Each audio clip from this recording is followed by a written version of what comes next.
que é fé? Parece uma pergunta simples, né? Até porque muita gente fala sobre fé em vários ambientes. Na escola, na igreja, na universidade, no trabalho. O ponto é que muitas dessas respostas sobre o que é fé nem sempre se encaixa com aquilo que a Bíblia ensina sobre a fé. No vídeo de hoje, para mim um dos vídeos mais importantes, nós vamos pensar sobre o que a Bíblia ensina sobre a fé. Mas não só isso, nós vamos também pensar sobre como crescer a nossa fé. Eu não sei se você sabe, mas a nossa fé precisa ser alimentada e há formas em que nós podemos crescer, aumentar, amadurecer a nossa fé, e eu quero passar isso no vídeo de hoje. Eu me chamo Breno Alves, você está no meu canal e eu uso esse espaço para compartilhar a minha fé e tudo que tem me ajudado no amadurecimento da minha vida cristã. Então, se você busca um conteúdo assim, curta esse vídeo, se inscreva no canal e ative o sininho para você não perder nenhum conteúdo que for pro ar. Agora, voltando à pergunta inicial do vídeo, o que é fé? Eu tenho certeza que quando eu fiz essa pergunta, se você tem algum envolvimento com a Bíblia, você logo pensou em Hebreus 11, é o firme fundamento. E esse é o texto mesmo que nós vamos meditar. O ponto é que eu já ouvi muitas pessoas dizendo que tem uma fé muito grande, uma fé muito forte em Deus. Então, todas as vezes que eu escuto esse tipo de fala, eu me interesso muito e começo a fazer perguntas, e nem sempre essa fé, ela é resultado de uma vida de oração, de leitura e de vida com a comunidade, vida com a igreja. Isso é uma dura realidade, porque isso não é fé. Muitas pessoas, por falta de orientação bíblica, tendem a achar que fé é um otimismo, é um pensar positivo, é uma autoajuda gospel, mas não é assim que as escrituras nos ensinam. Então eu quero que a gente pense agora, com base em Hebreus 11, o que o autor de Hebreus está tratando sobre a fé. Vamos ler o texto bíblico? Diz o seguinte: ora, a fé é a certeza de coisas que se esperam, a convicção de fatos que não se veem. Talvez a sua versão de Bíblia seja aquela que diz que é um firme fundamento. E isso mesmo, essa é uma das definições mais sólidas para a fé que nós encontramos nas Escrituras.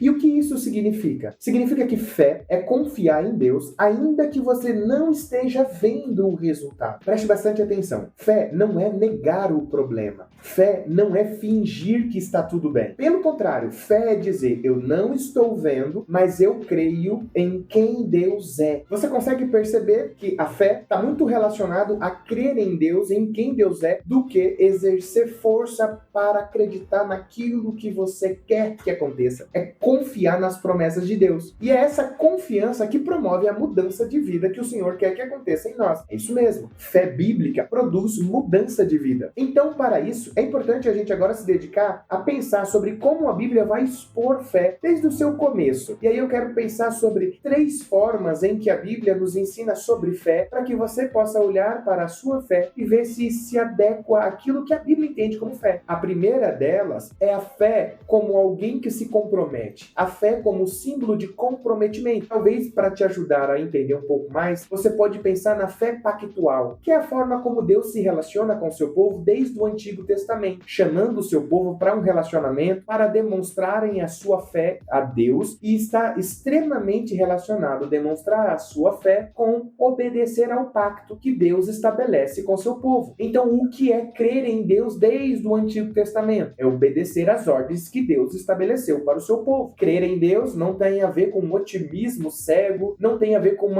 um sentimento. Não. É obedecer o pacto que Deus estabeleceu. Você vai ver desde o Antigo Testamento, e o autor de Hebreus vai dizer no verso 2 o seguinte: pela fé os antigos obtiveram bom testemunho. Ele não está dizendo que pela fé os antigos obtiveram milagres. Foque nessa palavra, testemunho. Testemunho se gera com vida, com atitudes. Então, a fé está relacionado desde o começo com aquilo que você está disposto a obedecer a Deus, e essa obediência vai gerar uma conduta e um testemunho que vai falar sobre a sua fé. Não à toa, você vai ver, por exemplo, o apóstolo Tiago dizendo que a sua fé, sem o testemunho, sem as obras, é uma fé morta, porque a fé não pode ficar apenas no campo do conhecimento, do sentimento. A fé precisa ser um comprometimento onde você se envolve com Deus, obedece, e isso gera testemunho, isso gera obras. Não à toa, o capítulo 11 vai mostrar uma galeria de pessoas que todos obtiveram testemunho porque creram em Deus, e isso está relacionado com a primeira dimensão que a fé alcança no nosso coração, uma disposição para obedecer a Deus. Claro, por meio do seu auxílio, por meio do seu espírito, mas essa é a primeira verdade que a fé alcança em nossos corações. Se você tiver um tempo para continuar esse estudo, abre Hebreus 11, 11 e comece a pegar cada história citada e veja como a fé está relacionada com obedecer. Obedecer, às vezes, até ordens muito difíceis. Por exemplo, Noé teve que construir um barco sem saber. Ele tinha que anunciar que iria chover e de que o povo precisaria entrar dentro do barco. Ele não sabia construir barco. Levou 120 anos para construir um barco. Abraão teve que sair da sua terra e ir para uma terra que Deus ainda iria mostrar. Observe,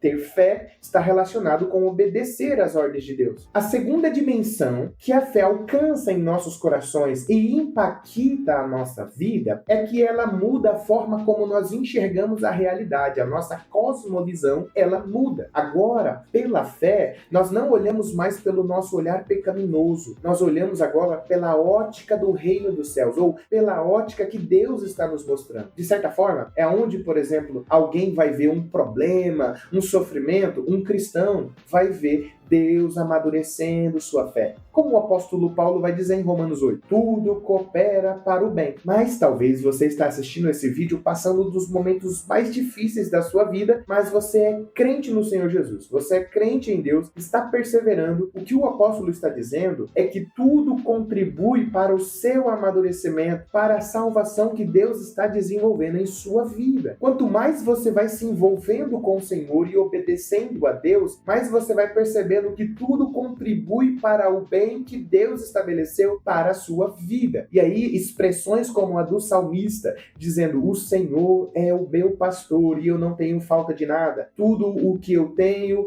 é o que eu preciso e o que eu não tenho, o meu pastor sabe que eu não preciso disso agora. Isso parece ser muito bonito e é muito difícil para aqueles que não estão sendo alcançados pela fé genuína. Falar uma frase como essa parece ser muito difícil, porque se a fé bíblica não está agindo no seu coração, uma das evidências que ficará muito claro é as reclamações contínuas, murmuração, sempre está de mau humor, sempre está insatisfeito com tudo o que te acontece. Mas esse é o poder da fé. É isso que a fé enraiza em nosso coração, a capacidade, por meio do Senhor e do Espírito que vive em nós, de olhar para a nossa realidade e encontrar contentamento, não na nossa realidade, mas naquele em quem nós cremos e servimos. E o último impacto que a fé tem em nossas vidas é a nossa visão do futuro, a nossa visão escatológica. E talvez seja o impacto maior que você vai enxergar aqui em Hebreus 11, do verso 1 ao verso 3, onde o autor de Hebreus escreve para uma igreja que está sofrendo com sofrimentos reais, perseguições reais, estão pensando em abandonar a Jesus Cristo, mas o autor de Hebreus pede para eles confiarem, eles terem a fé como um firme fundamento para terem paciência e suportarem o que precisa ser suportado, visando a certeza das coisas que vão acontecer. E por isso a expressão é essa. Ora, a fé é a certeza das coisas que se esperam e a convicção de fatos que não se veem. Com base em quem Deus é, o autor de Hebreus chama as pessoas a acreditar que vai acontecer aquilo que Deus estabeleceu que vai acontecer. Isso é a fé. Muda a forma como nós olhamos o presente e muda a forma como nós vivemos no presente com a certeza das coisas que vão acontecer no futuro. Dito tudo isso, quais são os passos para você amadurecer a sua fé, desenvolver a sua fé? A primeira deles, provavelmente você já estudou isso muitas vezes, é o envolvimento com a palavra de Deus. Paulo vai dizer que a fé vem pelo ouvir e ouvir a palavra de Deus. A fé vem por ouvir as Escrituras. O segundo passo é viver as Escrituras. Estar disposto a se comprometer com as Escrituras. Afinal, você já viu que fé não tem a ver com otimismo, mas com obediência. E a terceira dica rápida é se envolvendo com o corpo de Cristo. Se envolvendo com outros irmãos que estão tão comprometidos quanto você em viver nesse mundo amando a Deus por meio da fé bíblica. O autor de Hebreus vai trabalhar no capítulo 10, no verso 24 e 25, dizendo o seguinte: consideremo-nos também uns aos outros para nos estimularmos ao amor e às boas obras. Não deixemos de congregar-nos como o costume de alguns. Antes, façamos admoestações e tanto mais quanto vedes que o dia se aproxima. Perceba que Deus não planejou a nossa fé para ser vivida sozinha. Quando estamos vivendo em comunhão com os outros, somos encorajados quando estamos fracos, somos lembrados da promessa de Deus e vemos como Deus está agindo na vida de outras pessoas e como irmãos e irmãs nossa estão enfrentando os pecados assim como nós. Em Provérbios 27:17, a Bíblia diz: assim como o ferro afia o ferro, o homem afia o seu companheiro. Ou seja, cristãos fortalecem a fé uns dos outros. Por isso, se você deseja crescer na fé, participe da sua igreja. Caminhe com outros cristãos. Compartilhe com eles a vida, compartilhe com eles a palavra de Deus. Deus não criou a fé para ser vivida sozinha, e por isso ele criou a igreja, para que nós vivêssemos juntos, fortalecendo a fé uns dos outros. Que Deus lhe abençoe.